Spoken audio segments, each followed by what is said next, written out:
What's going on, YouTube? JT is Reborn here, and welcome back to another edition of my DC comic reviews. And in this video, I'm going to be talking about Batgirls issue number 17. This one's written by Becky Cloonan and Michael W. Conrad, with art by Robbie Rodriguez. So a different artist this time around on the story.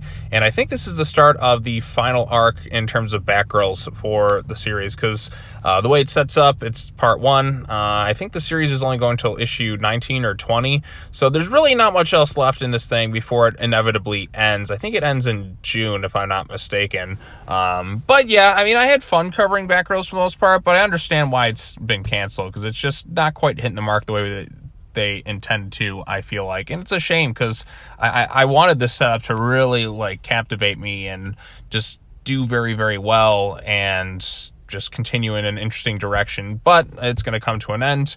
And even at its worst, Batgirls, I felt like, was kind of harmless. Even if you don't like it, it's not insultingly bad or anything like that. It's just one of those books that just felt kind of harmless, if you will. But at the same time, I feel there were issues within these issues, if you will. For instance, the characterization of Steph and Cass just feels really out of line with the rest of the DC universe. Earlier on, they were written and drawn to like 12 to 13-year-old preteens or something like that. And it just felt kind of off to me. As the series has gone on, it has definitely improved quite a bit, as I mentioned in past videos. And even here, it still is containing a higher sense of quality than what we got earlier on in the series. Maybe not the strongest issue yet, but it's still issue one. It's the setup of this particular story. But it's understandable why a lot of people kind of fell off in the book early on, because it was a little bit more childish, and it did feel kind of off given these particular characters. But let's go ahead and get into the story. It's primarily Steph and Cass focused. Basically, they're out at a party. Grace O'Halloran's Grace or whatever is interviewing everybody, and she's kind of upset about it. She wants to talk gentrification and all that stuff. So it's Steph, Cass, and Kyle Mizuguchi. No Maps around this time. But yeah, so Steph, I assume, is still kind of dating Kyle, or they're just friends or whatnot. But Cass is like, hey, let's dance. Look at that. They're dancing. They're having a fun time. Kyle just kind of vanishes within the background, if you will. And then an explosion happens. Then also like a shooting. There's a sniper going on.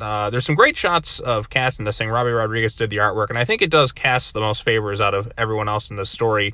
They're actually drawn to look older, like more their age, because there were some issues of Batgirls where they, like I said, they looked not their age at all. I mean, these characters are supposed to be in college age, if you will, but they were drawn to look like 12-year-olds, and it just felt really off. There was one issue I remember where they drew Maps, and she looked like she was 5 years old. I'm like, she's supposed to be Damian's age. So they're in the teenage years. Why is she looking like she's a toddler? It just was really off-putting, if you will. But the stakes are kind of more serious. Steph's a little bit more angered this time around about the whole bullet situation.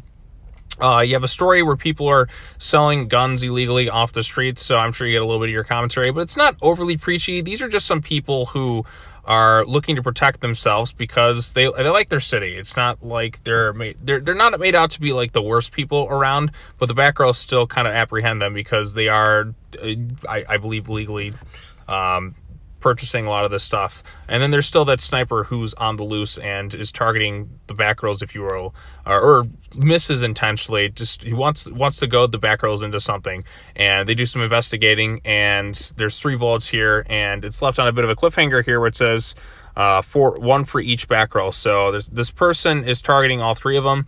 Maybe it's that who is that character from earlier on? The Oracle, the anti-Oracle, if you will.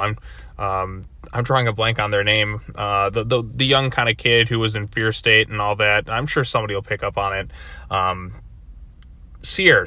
Yes, Seer. Maybe it involves Seer or something. I don't exactly know. It's still kind of up in the air at this point. But, I mean, this issue moved at a quick pace. I do commend the art for actually drawing them to look more their age, which is good. They look like teenagers and not preteens, which is an improvement. It's an interesting setup, and we get more of the common folk, which is something I like to see more often, and ends on a bit of an interesting cliffhanger. So I'm kind of wondering, who is the sniper? What's their motivation?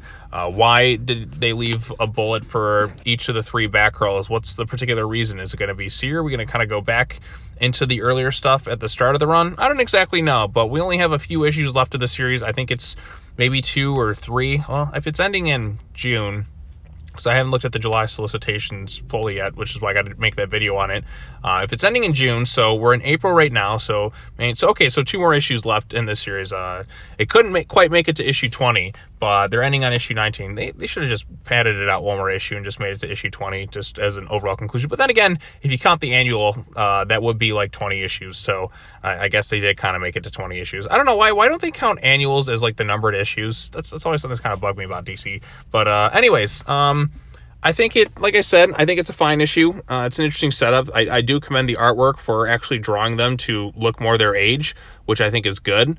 And it's an interesting setup. So hopefully the payoff is really good, because as I've stated earlier, Batgirls has improved from when it first started out. It matured a little bit more. When the series is a little bit more mature, I think it's better. It's good to have some fluff and more lighthearted moments in there, but if you overdo it, you overdo the tee-hee-hee-ness, as I've kind of coined as when I've been covering each of these comic books, it kind of takes you out of it. So I did enjoy it just fine. I think it's not amazing or anything like that, but it is, decent. It's a decent issue to start things off, and it did improve some things, particularly with the art and the way the characters are drawn and handled a little bit more maturely in this thing. So like I said, I think overall it's a fine issue. I'm looking forward to seeing where it goes from here. But anyways, if you have any thoughts on Batgirls issue number 17, what did you think of it? Let me know in the comment section down below. Be sure to like this video, share it with your friends, subscribe to the YouTube channel for more content, hit that bell for notifications. I think I have 1 more comic book review left, and that is going to be the Lazarus Planet Wonder Woman tie-in, and then I should be good in terms of DC comic book reviews for the rest of the week, just in time for next week. So sorry I'm a few days late, but I knew I would get to them by the end of this week, so there you go. All right, well, that's all I got to say. As always, take care now. Bye-bye then, and I'll see you all in the next video. Peace.